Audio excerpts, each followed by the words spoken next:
every Saturday since I was a kid, I'd wake up and clean the house.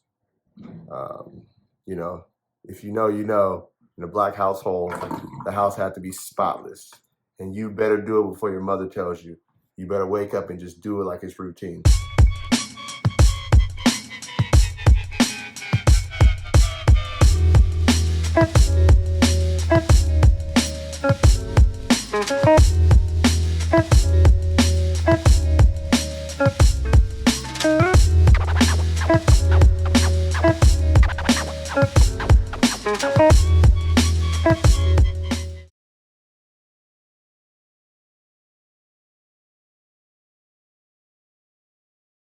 Today, I want to talk to you about building a team and how important it is to do the front end work to find the right people to surround yourself with.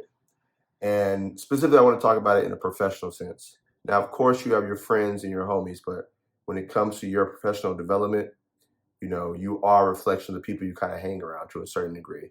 Context, I just came from having a meeting with a real estate agent and a mortgage broker, lender person.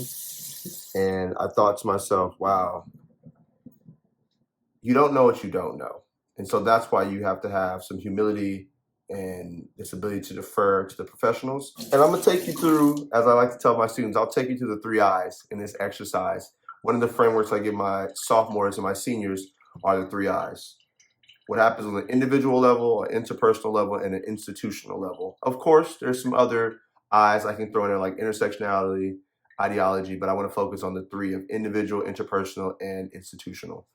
On an individual level, you need to hold yourself accountable and do your homework and do your due diligence before you try to go find and build that team, because it's important to be prepared. It's important to be knowledgeable and knowing the limits of your knowledge, but also knowing, even if I don't have the knowledge, how can I construct the best questions to get the information I need?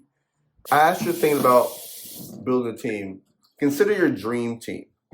Who would be on your dream team, professionally speaking, as an educator? Right? Maybe you have somebody who's dabbled in both the classroom and an administrative role. Maybe you have someone that's been in the classroom 20 plus years. Maybe you have somebody that's within their first 5 to 10 years and they're fresh out and they may have a different understanding of the youth because they're closer to that generation and may have a different philosophy. But I think it's important to diversify the team and think about, okay, you know, you don't want all the same people. You want them to have this diverse portfolio of experiences. So when they do come together, your job is to figure out how to communicate clearly in order for them to collaborate effectively. And you want to make sure you have a clear understanding of how you work and who you work well with in terms of personality types and work styles. And that just takes time to figure out how you work and who you work best with. You know, I'm 12 years in the game, and I understand that I'm somebody who has a big picture understanding of the situation, and I tend to think about it in terms of the big vision. And I know one of my areas of development, or one of my, you know, I wouldn't call it weaknesses, but one of the things I don't do well with logistics. I don't do well with the A to B to C.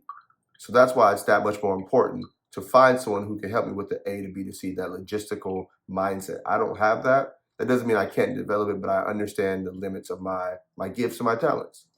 I'm all about putting people in position to win.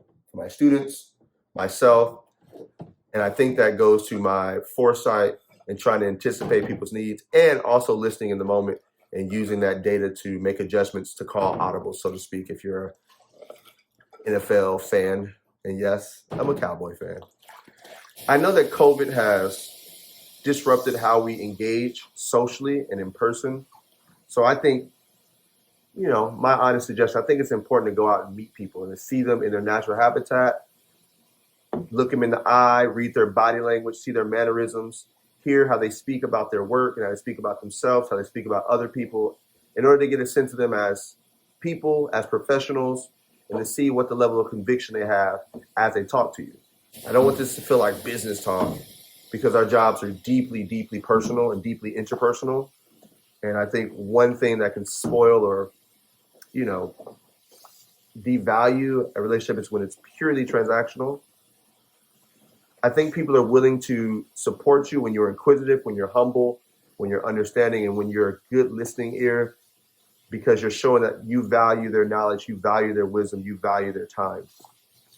So when you think about your team, think about it on an individual level, as in you first taking self-accountability and thinking about, all right, what is my vision?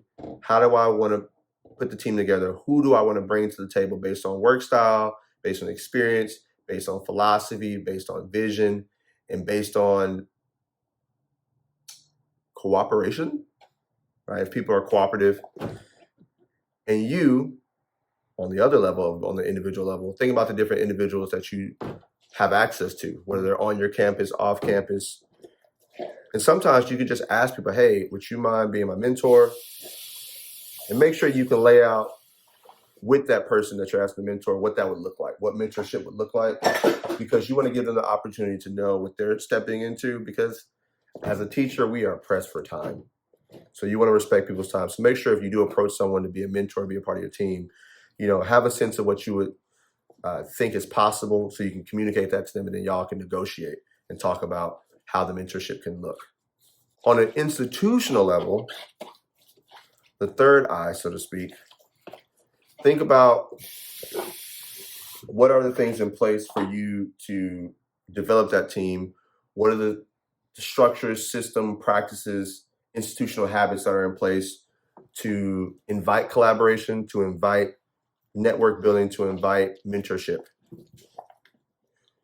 And don't get me wrong, it is not the school's job to find you a mentor. It's not the school's job to help you build a great team. If anything, you may have a department team, you may have a grade level team, and that's the only thing that's institutionally set up for you to collaborate. So don't lean too heavily on the institution. You got to go out and make it your own. You got to take ownership of this process.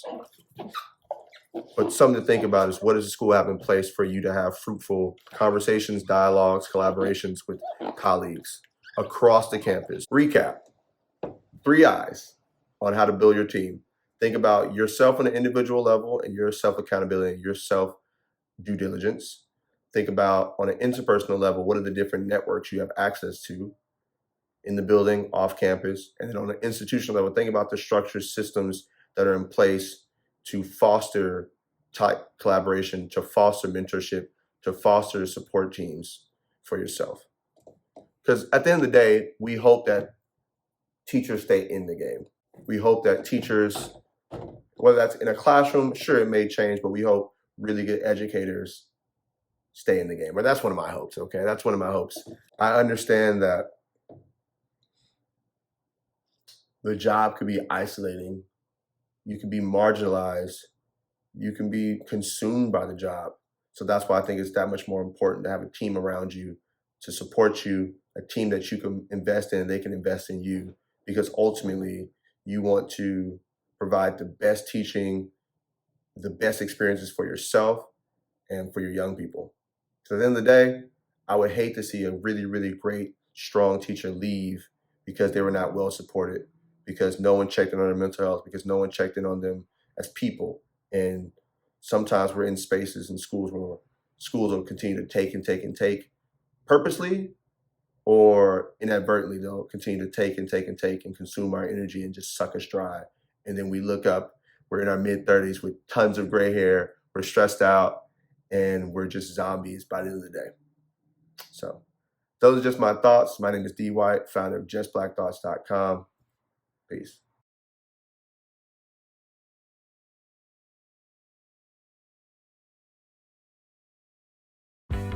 Hey, it's D. White, founder of justblackthoughts.com.